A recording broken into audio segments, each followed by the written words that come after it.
Our government is therefore in continued engagement with the United States to secure what we would term a mutually beneficial trade and investment deal.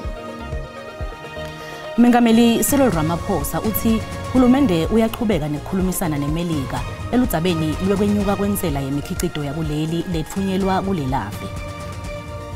There'll be iVoting where you can be able to vote in the luxury of your house using your smartphone, using your laptop. IEC ithi angeke luqale kusebenta lomnyaka lotako elikhethweni lwabohulumende basemakhaya luhlelo lwekuvota ngetebuchwepheshe. Kwaba kuhle kuphindze ngihlanganyele nawe mbukeli wetindzaba nalomuhla ngitethula bukhoma ngise Auckland Park SABC lishonile asiveleke singene kudo tindzaba. Mengameli Cyril Ramaphosa bekade aphendvula imibuto yePhalamende lomuhla. Kuletinye tindzaba latiphendvulile tifaka ekhatsi indzela lekhokhwa nguleli nalifumela imikhicido yalo eMelika. Budlelwane baleli nele Iran nenkulumombendvulwano yavelonke kubala kulokunye. Indzaba yentsela 30% wemkhicido wakuleli lothunyelwa eMelika kuseyindzaba lenganambitheki kahle kubantfu bakuleli. Lena ke indzaba lacele ngayo Mengameli Cyril Ramaphosa kuyiphendvula ePhalamende ikakhulukati ekutheni uhulumende unatinhlelo tini ngaloludzaba. Our government is therefore in continued engagement with the United States to secure what we would term a mutually beneficial trade and investment deal. Umholi webusa Dr. Musi Maimane ubute ngebudlelwane belive lakuleli ne-Iran kulendzela tiphimiselo letvetwe yangilomunye wetikhulu embuthweni tekuvikela nakavashelela live nanekutsi lesikhulu salombutho sikhulunyiswe kwafikwaphi ngaletiphimiso taso. We are together members of BRICS, and in dealing with Iran, we deal with them also as a sovereign country that is dealing with the various issues and challenges as it is doing, like ourselves. And the general went to Iran on a pre-determined visit, which was planned almost 2 years ago. And I had a long discussion with him, and we both agreed that the timing could have been managed differently, and he conceded that. Indzaba yenkulumombendvulwano yavelonke kwakhalive beeteke yasala nayo njengoba Mengameli Ramaphosa uthite leli lithuba lekuthi bantfu bakuleli bakhe umphakathi lofaka wonke nalotiphendulelako ngalokwenteka ngaphansi kweliso lawo. The national dialogue is aimed at giving ordinary South Africans a voice to articulate precisely the South Africa that they wish to have and how they participate in crafting the solutions for the country. Likomiti lePhalamende nelikhomishana lamadlanga bayaqhubeka nekulungiselela kuhlala kweliphenyo lwetinsolo letavetwa ngukhomishana wamaphoyisa kwaZulu-Natal Jenene Nhlanhla Mkhwanazi. Mkhwanazi waveta ukuthi kunengohlakalo etikhungweni temthetho kuleli nekungenelela kwabosopolitiki emsebentini wemaphoyisa. Lokhu kuholele ekutheni Mengameli Cyril Ramaphosa asukumise likhomishana lelitawuphenya letinsolo. Ngalokunjalo iPhalamende nayo ibese isukumisa likomiti layo lelitawenda umsebenzi lofanako. Lieutenant Jenene Nhlanhla Mkhwanazi utshele likomiti lePhalamende liphenya letinsolo lativeta ukuthi angeke akhone kuvela ngaphambi kwalo kungakafiki imhla tinge-24 lenyanga leSetulo njengoba kufute avele ngaphambi kwelikhomishana lamadlanga. I think, and we made this very clear when we started, Chair, we cannot be paying second fiddle to the Commission of Inquiry. Even the suggestion that we must have our meetings in Joburg, we shut that down in our very first meeting. We need to stamp authority. The ad hoc committee is a committee that was established by Parliament, not by the executive. Lokusebenza kwelikhomishana lamadlanga nelikomiti lePhalamende kubonakala kwangathi kukhona ukuchizelana lokukhona ngala nekuba khona kwaMkhwanazi kubonakala kungizaba mlonyeni umsebenzi walaba lababili wehlukile. Umholi weRise Mzansi abuye abe ngusihlalo lekomiti libokusebenza kwethinkampani tembuso uthi kuvumelekile. Happened together. the separation of powers in South Africa. Parliament must do its work and the Judicial Commission of Inquiry must do its work.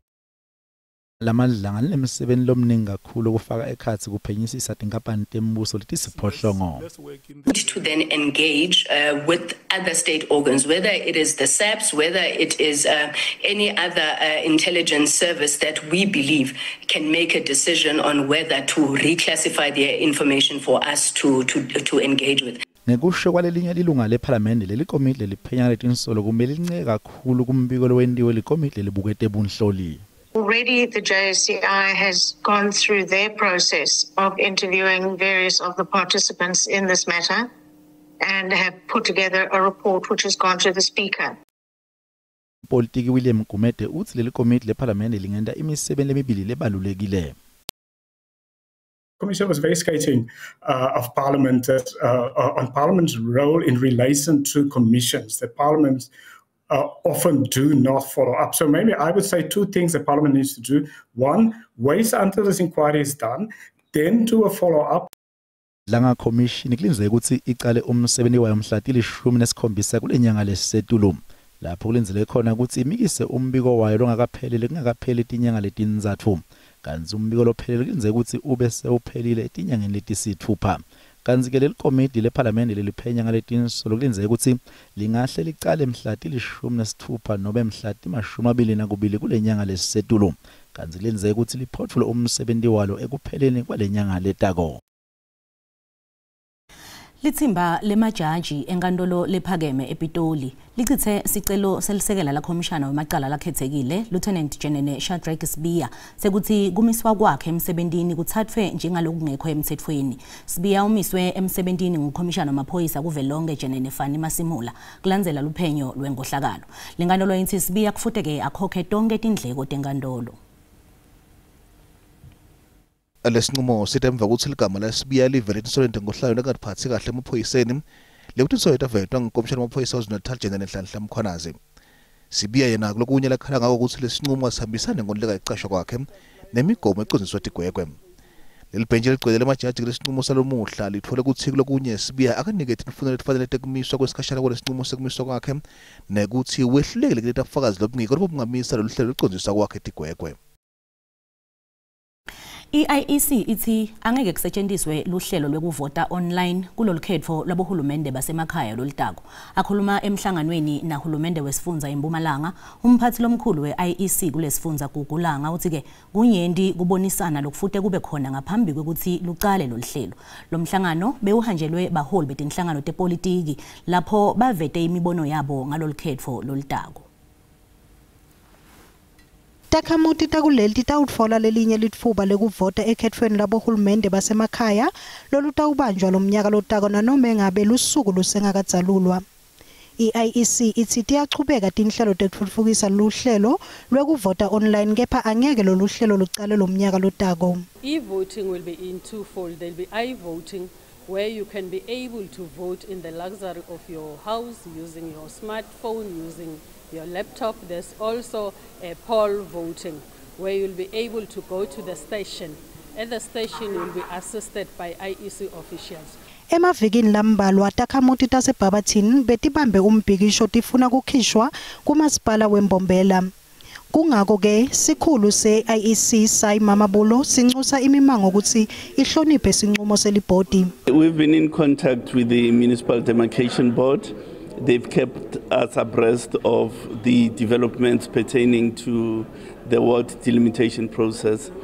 They did indicate that the residual municipalities where there were requests for redetermination of external municipal boundaries. Kanti ke i-IEC ibone kwehla kwemavoti ngetikhathi telukhetfo lekuyingcinamba lehlose kuyicatulula. The question of turnout is something we can only work about together. So in that regard, I think there were some really important suggestions that came from the legislature, including issues of strengthening some of the communication, using various platforms. IEC ithi itawukhulumisana netakhamuti naboshifu basemaphandleni labahlukene kulesifundza kuva imibono yabo ngalokuvota ngetebuchwephesha. Umkhakha walokumbiwa phansi nemikhiqido ukhombise ukuthuthukisa umnotfo kule kota yesibili yalonyaka kepha ke kutshalwa kwetimali kwehlile. Tibalo takamuva lekhishwe beStats SA tikhombisa ukuthi umnotfo ukhule nga 0.8% kusuka kulo 0.1% wekota yekuqala. Isiphohlongo kuleli shumi imikhakha lekhombise timpawu tekukhula. Imikhakha yetekhiqida yalokumbiwako netekuthengiselana ngiyo ledlala lichaza kulokukhula kwemnotfo. Le mikhakha yesekelwe imikhakha yetekulima, temahlathi nalokuphila emantini njengobe ikhule nga 2.5%. Bosolwati bathi libhange ngodla lingahle lehlise imali mboleko kuletinyanga letimbalwa letitako. The strengthening occurred in the second quarter compared to the first quarter's 0.1% outcome. We do not believe that the GDP data is strong enough to cause any concern to the South African Reserve Bank. Kutshalwa kwemali kwehle nga 1.4%, kwathi imikhicido lengena kuleli yehla nga 3.1%, kwathi lephumako yehla nga 2.1%.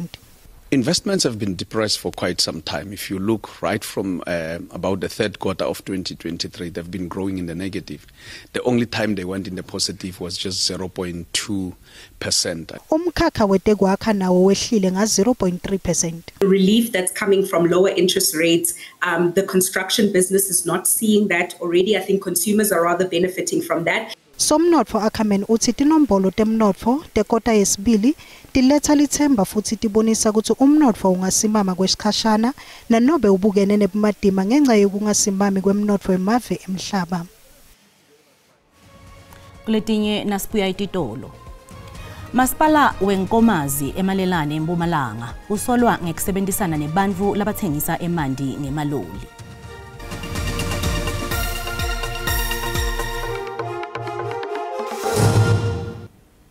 Wemukelekile mbukeli esigabeni sethu sesibili setindzaba nawusanza ngena tisekhona hlala nathi. Sekwengce iminyaka lengemashumi lamabili kusukela inkantolo yemave emhlaba itfungatha umholi welicembu lemavukela mbuso Joseph Kony wele Uganda. Lenkantolo itawuthetha lelicala ngaphandle kwemsolwa losagcwele tiganga. Kony usolwa ngekubulala nekuhlukubeta abantu bele Uganda lokutento letendeka kusukela nga 2002 kuya ku 2005. Sekuphele iminyaka leminyenti solo afunwa Joseph Kony emajaji asetawuqinisekisa lamacala langemashumi lamathathu nemfica ebugebengu betimpi nekuhlukubeta emalungelo eluntfu. Kony usolwa ngemacala lendeka enyakatfo ye-Uganda emkhatsini kwa 2002 kuya ku 2005. Umshushisi wembuso uthi umsolwa kulindeleke ukuthi athweswe emacala lafaka ekhatsi kubulala, kucilata abantu nekuhlukubeta ngekwemacasi. Njengoba umsolwa asagcwele tiganga, inkantolo yemave emhlaba seyicoke ummeli letawumela umsolwa noma angekho enkantolo ukuze kuphothulelwe icala. We have argued publicly, including before the appeals chamber of the International Criminal Court, that we consider these proceedings not to be consistent with the ICC's statutory framework. Ngekisitwa bameli bele Uganda Geoffrey Boris Anyuru na Lillian Atim kuvele kwekuthi lenqubo ingilengakatayeleki. Meanwhile, the reparations award in the case of Dominic Ongwen has created bitterness and disappointment among those who did not qualify as victims. Among the registered abductions, 22.6% were women and girls, and 77.4% were men and boys. Nakwendeke majaji avuma lamacala lelicala litawundluliselwe enkantolo. Takhamuti tase-nuclear itfutane ne-Westbury tikhala ngekuphepha kwebantfwana kulandzela kutfolwa kwebantfwana labathathu bekufika kuleli bavalelwe esitolo semuntfu wekufika naye.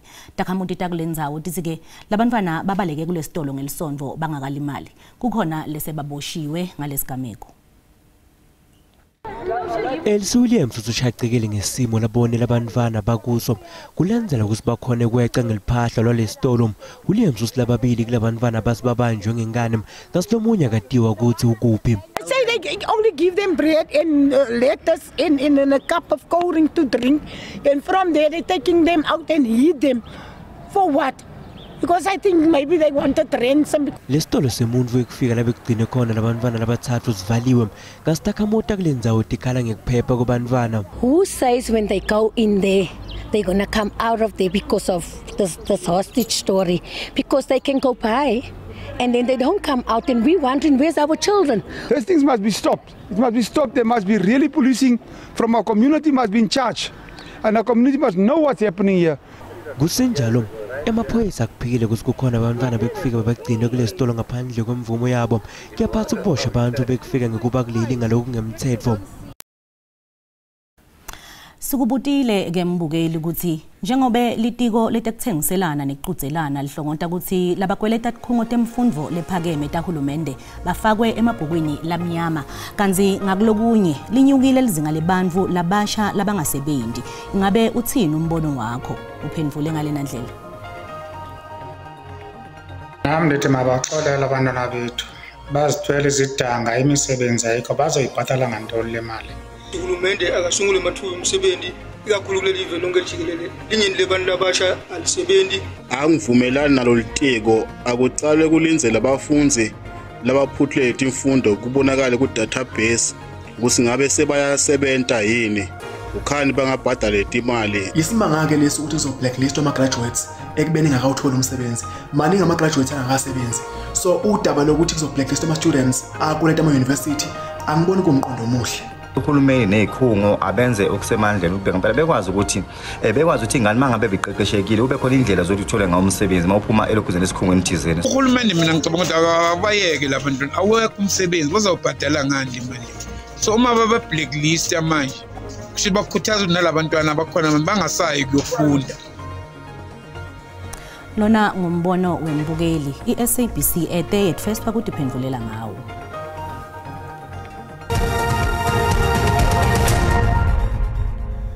Nasivakashela imakethe etimali sitfola ukuthi lirandi lehlile nalicathaniswa netimali takulamanye emave. Lirandi libita 17 rand 15 cents nalicathaniswa neldola lasemelika, pondo waseBrithani ubita 23 rand 67 cents, li-euro libita 20 rand 52 cents, lipula libe ngo 1 rand 21 cents. Ingomba yetabelo tonke JSE inyukile. Igolide ibita $3,644 li ounce, iplatinum ibita $1,373 li ounce, woyela longakahlutwa ubita $67.06 umphongolo.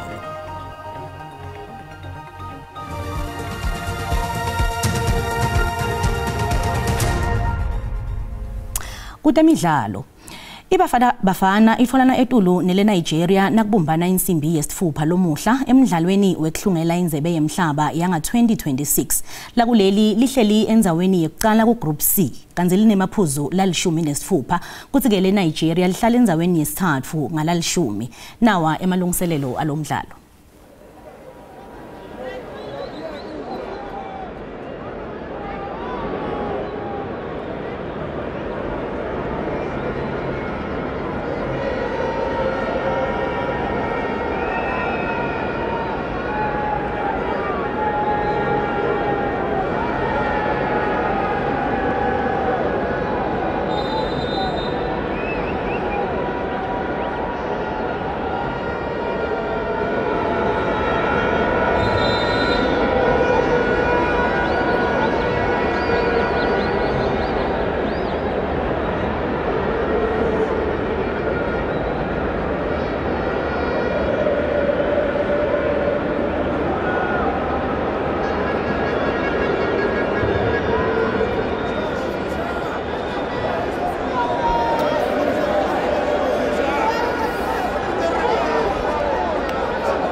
Mbukeli tiyagoca dalomuhla asiphinze sihlangane ngalokutako. Tikhona tesindebele kusasa indzaweni lefanako ngesikhathi lesifanako. Kanti ke letelama leti tikhona tesixhosa nakucwaba insimbi yesikhombisa kuyo lenkundla. Ungakhohlwa ukhona into zakhe nesimo sentulu ngemva kwetitolo busuku lobuhle ngwane.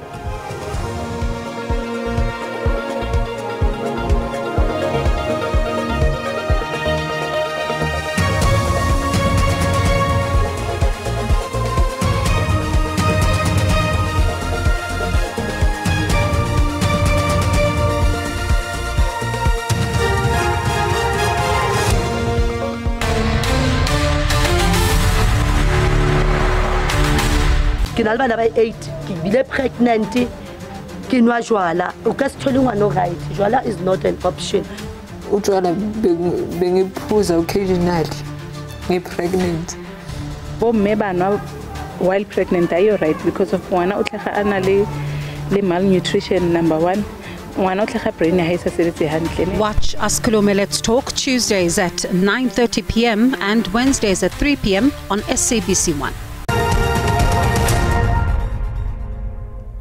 Asikubingelele sikwamukele kunasi isimo selitru kusehla namuhla sibuka kakhulu ke Rebecca kanti ke masibukela sithombe sethu kusehla namuhla akhombisa uhla kakhulu ke mathuba emvula mabuka aqisheke la ingcenye yesifunza ke la iFree State kanjalo nengcenye yesifunza ke la iNorthern Cape kwehlele njalo ke la isifunzeni Eastern Cape kanti ke lapha ku 30% mabuka ke impumela ilive ngwala lomuhla kanti ke mawuhlelishona live likhombisa ke la kumbonya ngemoya kuleto tindzawo loteke ngwala lomuhla kanti kuma sichubeka sikubukela ke la elangeni lakusasa kuyakhombisa usingwala lomuhla kusachubeke njalo nekumbonya ngemafu kanti ke ikhona nalenkungu lokhombisa ke kukhasa phasi kuleto tindzawo loteke ngwala lomuhla kanjalo nemathuba emvula sakhombisa ke kuba khona mabuka ke ikhasine live kanti ke isixwayiso lesivela baka South African Weather Service likhombisa ke kuba nemoya mabuka ke ikhasine live kanjalo nasenoba ke nsholo ngayilive ngolomhle lapha kuye likhombisa ke kuduma kakhulu kuleto tindzawo loteke ngwala lomuhla kanti ke masichubeka sikubona ke naselangeni lakusasa sesekhona ke leso sixwayiso lesivela ke la kuba South African Weather Service ngwala lomuhla njengoba ngahle ke kucubuka umlilo lotsite mabuka ke ingcenye esifunza ke la iNorthern Cape kanti ke masichubeka sikubukela ke la emazinga ekushisa kutheme njani masibuka ke la ikakhulukati elangeni lakusasa masibuka ke la sifunza eGauteng ePretoria likhombisa ke kufuthumala nga29 eCarltonville eVereeniging ngayi ke la 27 kanti ke masibuke eBroncosprate lihleli lapha kuye ke la 27 kanti ke sifunza iLimpopo ngoromuhle endzawo lefana nabo Musina likhombisa ke kushisa kuleto ndzawo leto kubuphalabura lapha ku 33 ephela bela nakhona kuyashisa mabuka kuliphalale kuyashisa kuleto ndzawo leto kanti ke sifunza impumalanga ndzawo lefana nabo Sikhukhuza likhipha dobeke lishisa likhipha umkhovetsheni mabuka ke Mbombela lifuthumela nga28 eCaroline lapha kuye ke la 28 nakhona Emelo lihleli ku 27 elipholile kuleto ndzawo leto kwaZulu Natal endzawo lefana nabo Vryheid Mnambithi lapha ku 30 kuyashisa kuleto ndzawo leto uLundi Richards Bay hleli ku 33 kanti ke mabuka Port Shepstone lapha kuye ke la 28 ngolo lomuhle kanti ke sifunza kwaZulu Natal indzawo lefana nabo Grafi lapha ku 32 likhombisa ke kushisa kuleto ndzawo leto kubokomani kubomthatha ngaye ke la 32 mabuke eSlondon ilipholile ngaye ke la 24 ngalo lomuhle kanti ke masicubeka sibukela ke la iWestern Cape indzawo lefana nabo Vredendal likhombisa ke kuphola ngaye ke la 20 kubo Cape Town kuHermanus kanti mabuke Beaufort West kuyashisa kuleto ndzawo leto kanti ke lipholile nangale kubo George kubo Lensburg lapha kuye ke la 29 lokusho ukuthi lipholile kuleto ndzawo leto ngalo lomuhle kanti ke sifunza iNorthern Cape indzawo lefana ke la nabo Springbok lapha kuye ke la 19 ilipholile kepha ke kuyashisa eCalvin ngaye ke la 31 ukhuphukela bo Appington boKurumani lapha ku 30 mabuka bo Kimberley bodi nakhona kuyashisa ngola lomuhle kuleto tindzawo leto kanti ke masicubeka sikubukela ke la sifunza eFree State sikhombisa kuba nemvula lasesifunza kepha ke kuyobe kushisa bo Bothaville bo Welcome ngaye ke la 31 kepha ke kuphole Bethlehem nangale bo Fixburg ngaye ke la 24 mabuka ke bo Repdam nakhona likhombisa ke la kuphola ngola lomuhle kanti ke la sifunza iNorthwest ngola lomuhle mabuka ke la ndzawo lefana ke la nabo boTosca ngola lomuhle lapha kuye ke la 33 kanti ke bo Vryburg lapha kuye ke la 31 wehlele kubo Taung lo kusho ukuthi kuyashisa kuleto ndzawo leto ngola lomuhle kanti ke ndzawo lefana nabo Ottosdal likhombisa ke kufuthumala kanti ke mayo Rustenburg kuyashisa wehlele ku Potchefstroom ngaye ke la 28 lo kusho ukuthi lipholile kuleto ndzawo leto ngola lomuhle angisho ngithi kungako bengikuphathele kona busuku abube lobuhle.